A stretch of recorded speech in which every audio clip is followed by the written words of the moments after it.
یه جور با چشماش بهم نگاه میکرد، انگار دوستم داشت. دلم میخواست باور کنم یه چیزایی هیچ وقت نمیذاشت. پرپر زدم جلو چشش، قلبم و من دادم بهش، چشماش ندیدن، انگاری سنگ بودون دلش، بی چشم و روح شده جدیدن. وقتی میرفت هیچ نپرسیدم ازش، مونده بودم گیج.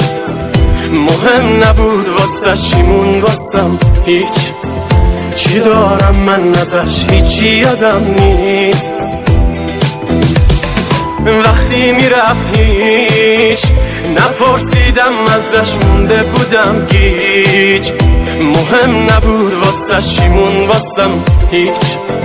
چی دارم من ازش؟ هیچی یادم نیست.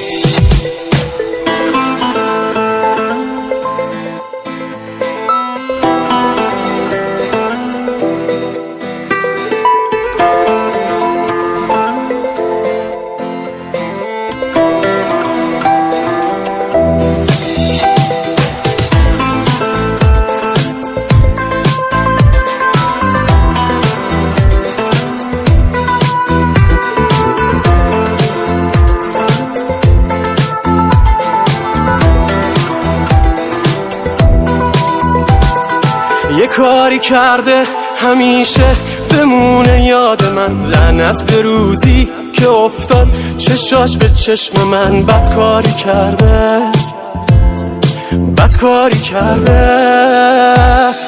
هر کاری کردم جلو چشماش شاید رحمش بیاد. شنیدی میگن که آدم از هرچی بدش میاد سرش میاد. سر من اومد از هرچی بدم میومد.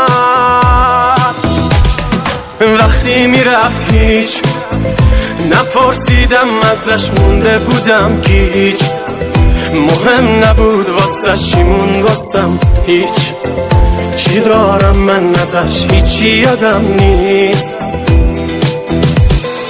وقتی میرفت هیچ نپرسیدم ازش، مونده بودم گیج. مهم نبود واسش چیمون واسم هیچ. چی دارم من ازش؟ هیچی یادم نیست.